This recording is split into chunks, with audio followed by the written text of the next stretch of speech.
Okay, so we'll start with the dining philosopher problem, right? So we were discussing about the semaphores, right? So in unit 4 we learned about traits, then we learned about locks, then the terminologies like mutual exclusion, rest condition, critical sections we studied. Then we studied about producer-consumer problem, reader-writer problem, right? And now we are going to see the dining philosopher problems. So how many semaphores we used in the producer-consumer problem? Yes. Hello.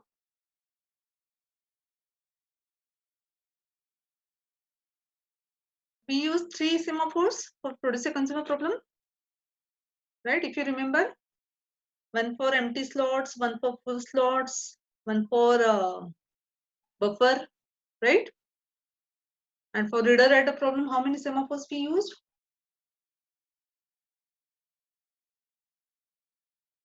The problems which we discussed in the last lecture, right? 2 semaphores we used. If you remember, 2 binary semaphores, right? Okay, fine. So we'll start with the dining philosopher problem. So what exactly this problem is? So we'll discuss about what exactly this problem is. Then we'll discuss about how we'll try to solve it by using simple methods. Then we'll try to solve it by using mutex, and then we observe that we cannot solve it by using the simple methods without using semaphore, or even we cannot solve it by using mutex. Then we'll solve it by using semaphores. Okay, so first understand the problem, what exactly it is. So what this dining philosopher problem? So as the name says, dining and philosophers. Of course, there is a dining. So we can say there is a round dining. So there's some food here, and there are 5 philosophers. So we are calling it as a P1, P0, P1, P2, P3, and P4. So there are 5 philosophers. And you can observe here there are F1, F2, F3, F4 and F5. F0. So we are starting with 0, so 0 to 4. So these are the 5 forks, right? And there are 2 jobs the philosopher can do. Either they can eat, or either they can think, right? So of course, when P1 wants to eat, he requires 2 fork, F1 and F2. And if, for example, P3 wants to eat something, so he requires F3 and F4, right? So just look at here. So the basic setup for this problem is, assume there are 5 philosophers sitting around a table, as I told you. Between each pair of philosophers, there is a single fork. So just you can observe, between each pair of philosophers, there is a single fork. So that F1 will be shared by P1 and P0 also, right? So of course, at a time, F1 cannot be used by P0 and P1, right? Anyone out of these 2 can use it, right? So philosopher, there are 2 jobs can be done by the philosopher. Either they are thinking or they are eating. So there are 2 states of it, we can say. Either they are thinking or they are eating, right? So in order to eat, a philosopher needs 2 forks, both the one on their left and of course the one which is on their right. So of course we can say if P1 wants to eat something, he requires F1 and F2. If P2 wants to eat something, of course he requires F2 and F3. So that is the problem. So if the philosopher is not eating, so we assume that he is thinking. He is not eating means he is thinking. So here, so what is the problem statement? Develop an algorithm where no philosopher starves, right? So every philosopher eventually get a chance to eat. So every philosopher should get a chance to eat, right? So see how we can solve it. So this is our first try. What we are saying here, we are saying it's the same problem. 5 philosopher diagram is different, but the problem is same. 5 philosophers and the 5 folks are there. And so we are just observe here. So what is that hash define n5? That n5 is nothing but the 5 philosophers. So n corresponds to each philosopher. So there are 5 philosophers. That's why we have defined it with the n5. Then the value of I can be from 1 to 5. So if any of the philosopher is doing whatever it is doing, so depending on the value of the philosopher, the value of I can be set. So initially we assume that all the philosophers are thinking. Initially we assume that all the philosophers are thinking, and then for example if P1 is of course initially P1 was also thinking, and if you want that P1 wants to eat something. So of course he will take the fork. So we'll say that he'll take the right fork, then he'll take the left fork, then he will eat, then again he will put the left fork and he will put the right fork. So that will be the sequence. But in this case, if just observe here, if P1 wants to eat, of course he will take the right fork, and then he'll eat, then he will eat, and then he will put the fork. But when he was eating, so of course P5 and P2 cannot eat. Yes, and P3 can eat because P3 requires fork. This fork P3 and 3 and 4, right? Yes. So at the time we can say a P1 and P3 has given the priority. So we can say at the time, or we can say P1 and P3 can eat at a time, and others has to starve. So in this case, just observe here. So we are taking the scenario, or even whatever I have explained just now. What happens if one philosopher P1 and P3 are always given the priority? So of course, every time you will observe that P4, P5 and P2 will starve, right? So some of the philosophers have to starve. So that is the issue, you can say. So we can say this is not an ideal solution. So another thing is that we can try. So what can be done if we try, if all the philosophers decide to take the right fork first at the same time, what will happen? See, so if all the philosophers, there are 5 philosophers, and all have decided to take the right fork first, right? So that time what will happen? Yes, what will happen? Of course, all the philosophers have to wait for the second fork, because for eating they require 2 forks, right? They require 2 forks. So of course P1 will wait for the P2, P2 is waiting for P3, P3 is waiting for P4, again P4 is waiting for P5, P5 is waiting for P1, right? So we can say that some kind of deadlock situation is there, right? Some kind of deadlock situation is there. So nobody can complete the task of eating, right? Again, we can say this is not an ideal solution. So as I told you, so it leads to starvation, and every philosopher is waiting for the other philosopher, and no philosopher can complete the or can eat, right?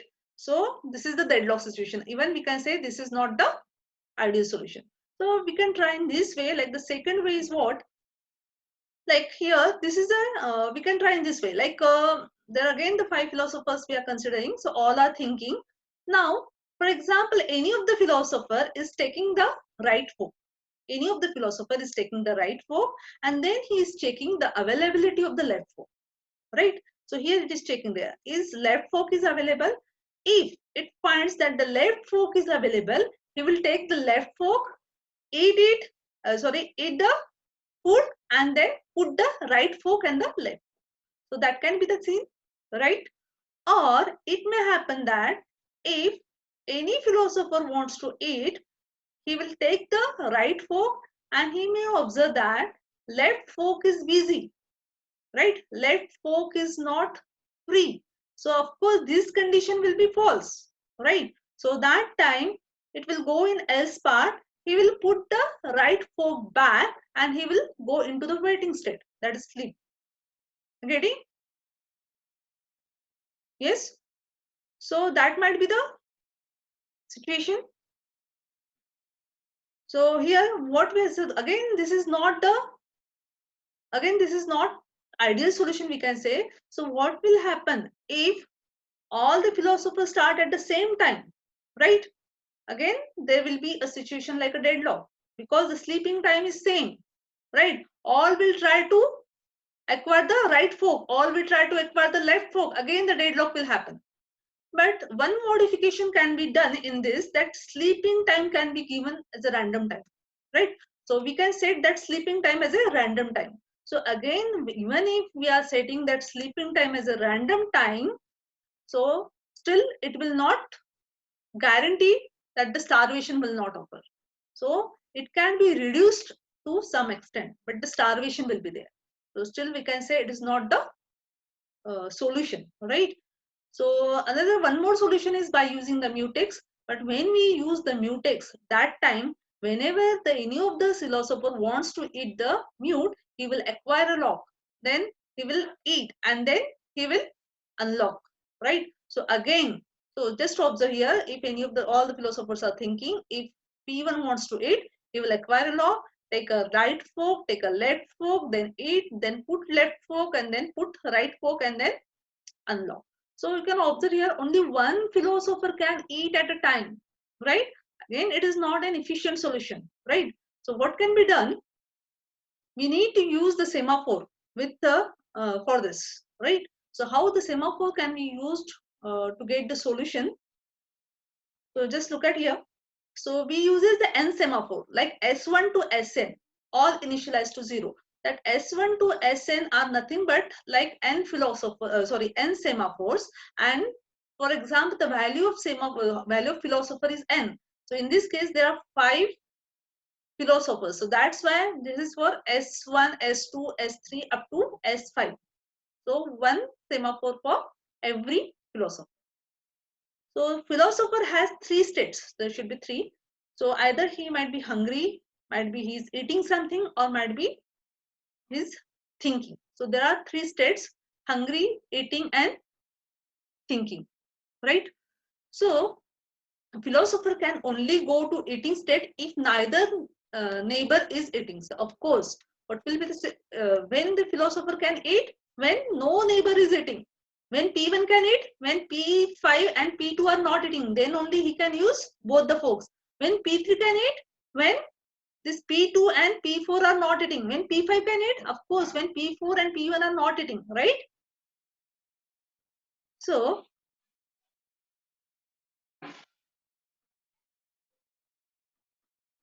So here, just look at here. So for that, for the purpose of saying, we have written these 4 functions. So just we'll look at here. There's a philosopher function, then tech fork function, put fork function, and the test function. So here, what we are doing here, all the philosopher thinking initially. Then, for example, philosopher 1 wants to take the fork. He will take the fork.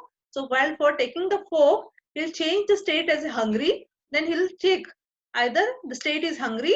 If the state is hungry, no left and the right philosophers are eating, and then it can change the states, right? So then it can eat, and then after eating it can put the forks back. So we'll see it in more detail. Like, see, in this philosopher function, like okay, fine, just look at this. So all the philosophers in thinking state initially, as I told you, there are 5 philosophers, all are in thinking states. So of course, so it is initialized with the 0 value, and all are thinking. So T is for thinking, H is for we are going to change the states. When we write H is for hungry, and when we write E is for eating, right? So here all the philosophers are in thinking state here. So all are initialized with 0, right? So initially assume philosopher 3 is taking a fork. Now we assume that all the philosophers are thinking, and now here the philosopher 3 is taking a fork. When philosopher 3 is taking a fork, then here just philosopher 3, right? The value of I will be 3. Here integer I, of course, I is 3. So it is thinking initially, of course, then it will take the fork, then 3. The lock will be acquired first before assessing this section.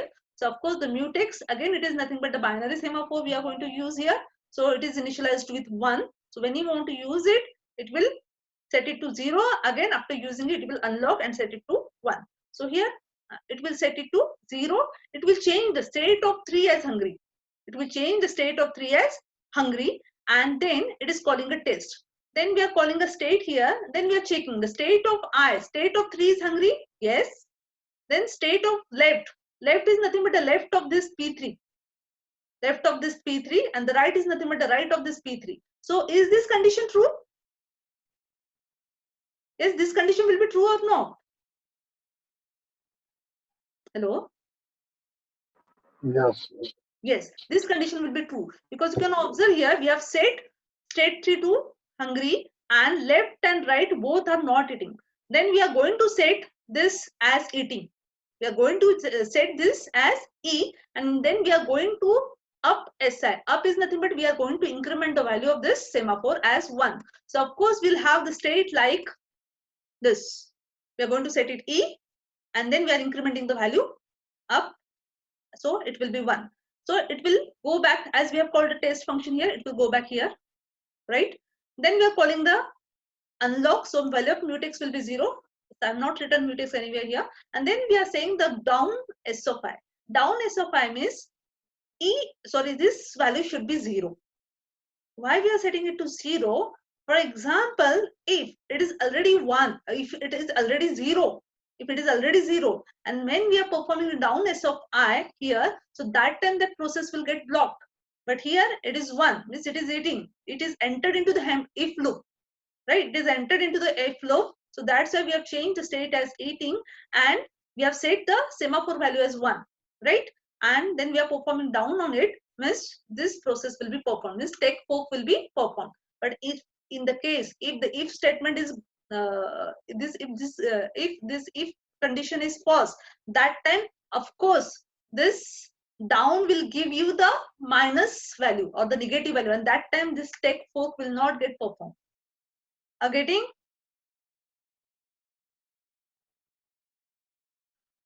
And just look at here. Now it is performing E and 0. See, only 2 minutes are remaining. Please give your attendance in the chat box. Right? Attendance with your name. So that lecture will be terminated automatically. I'll continue with the lecture. Okay. So here, just check E is equals to 0. Right? So here, when down will not block, the value of SI decrement by 1. So in this case, it is okay, that process will not get blocked. Right? Now just look at here, then of course when it perform with this take fork, when it finish with the take fork, then it will do the job of eating. Now we can say P3 is eating. Now it may happen that when P3 is eating and one more philosopher, for example P4, and P4 wants to take a fork. So that time what will happen? When P4 wants to take a fork, that time it is moved from thinking state and he will take the fork. So when P4 will take the fork, it will again change the state as hungry. When it will change the state as hungry, state 4 as a hungry, but when it will check left and right of it, is it not eating? This condition will be true or false? For P4, this condition is true or false? False. False. Of course it is false. So when it is false and when you perform the up on SI, so that time the value of SI will be 0. Right? So sorry, this will not get performed, right? This will not get performed, and here you are doing, this will not get performed, right? As this condition is false, and here you are doing down SI, and the initial value of the SI was 0, and you are performing down on it, means that is -1. When you will get this value as a -1, means what? This process will get blocked. This is what is the meaning of it? P4 cannot take the fork, right? P4 cannot take the fork. So this is the way how dining philosopher works, right?